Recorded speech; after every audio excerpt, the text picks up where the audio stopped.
মাননীয় স্পিকার, এখনই বলি, আবার কখন সুযোগ পাই বলা তো যায় না।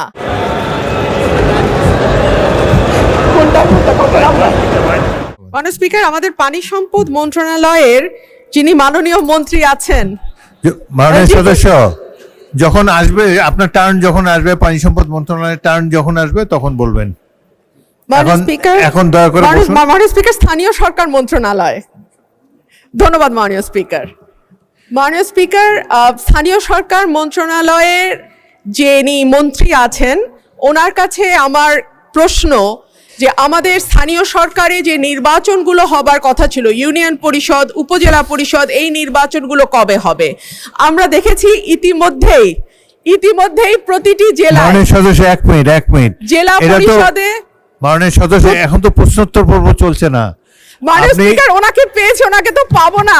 প্রশ্নোত্তর পর্বে তো মাননীয় স্পিকার সুযোগ পাই না, প্রশ্ন জমা দেই, প্রশ্ন আসে না, পুরোকে হাত তুলে সেও সুযোগ পাই না। আপনি এই দাবির উপরে বক্তব্য রাখতে পারেন, কিন্তু তাহলে আর পানি সম্পদ মন্ত্রণালয়ের উপরে বক্তব্য রাখার সুযোগ পাবেন না। আপনি এখন বলবেন না পানি সম্পদ মন্ত্রণালয়ের উপরে বলবেন? মাননীয় স্পিকার, এখনই বলি, আবার কখন সুযোগ পাই বলা তো যায় না। Please go ahead. আমরা জেলাগুলোতে দেখেছি জেলা প্রশাসক নিয়োগ করা হয়েছে। আপনার সময় 3 মিনিট। এবং প্রতিটি জেলা প্রশাসকই দলীয়ভাবে মনোনীত। মাননীয় স্পিকার, আমরা তো গণতন্ত্রের জন্য 10 বছর ধরে লড়াই করেছি। মাননীয় সদস্য, আগে আপনার দাবিটা উত্থাপন করুন। মাননীয় স্পিকার, এখানে মন্ত্রণালয়ে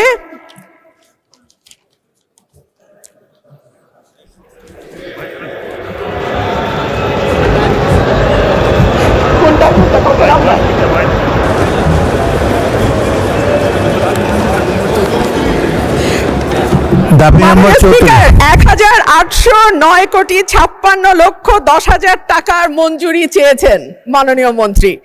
স্বাভাবিকভাবে আমি প্রতীকী মূল্য 500 টাকা হ্রাসের একটি প্রস্তাব জানিয়েছি।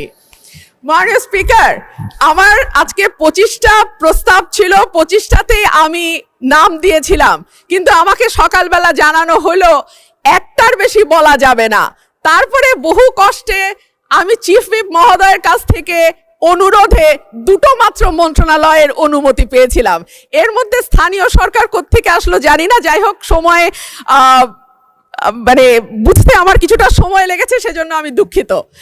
তো যে কথাটি বলছিলাম যে আমাদের জেলা প্রশাসক নিয়োগ দেওয়া হয়েছে এবং সেটাও দলীয় বিবেচনায়, অথচ এই গণতন্ত্রের জন্য 2014 থেকে আরম্ভ করে 2024 সাল পর্যন্ত নিরবচ্ছিন্নভাবে মাননীয় স্পিকার বাংলাদেশের মানুষ লড়াই করেছে, সংগ্রাম করেছে।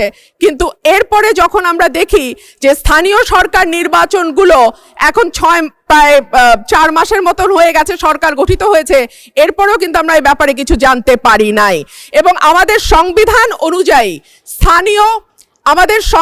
অনুযায়ী আমাদের স্থানীয় পর্যায়ের পুরো শাসন ব্যবস্থা স্থানীয় নির্বাচনের মাধ্যমে যারা প্রতিনিধি নির্বাচিত হবেন তাদের হাতে হওয়ার কথা।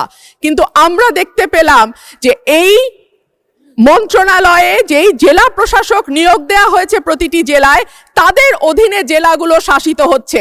এটা কিন্তু সংবিধানের সঙ্গে সরাসরি সাংঘর্ষিক। সেই কারণেই মাননীয় মন্ত্রীকে আজকে আমি পেলাম, ওনার মাধ্যমে আমি আপনার কাছে প্রশ্ন রাখছি যে এই স্থানীয় সরকার নির্বাচন কবে হবে? সেই নির্বাচনে কখনো আমরা শুনতে পাচ্ছি যে নিষিদ্ধ ঘোষিত আওয়ামী লীগ অংশ নিতে পারবে, কেউ বলছেন পারবে, কেউ বলছে পারবেন না, কেউ বলছে দলীয় প্রতীকে হবে না বলে যারা ক্লিন ইমেজের আছেন তারা পারবেন। এই বিষয়গুলো যদি মাননীয় মন্ত্রী পরিষ্কার করতেন, আমার মনে হয় এখানে আমরা যারা সংসদ সদস্য আছি, রাজনীতির সঙ্গে যুক্ত, আমাদের যেমন বুঝতে সুবিধা হতো, একইভাবে স্থানীয় প্রশাসনে যারা রাজনীতি করেন, স্থানীয় পর্যায়ে যারা রাজনীতি করেন, তাদের জন্য বুঝতে সুবিধা হতো। ধন্যবাদ মাননীয় স্পিকার।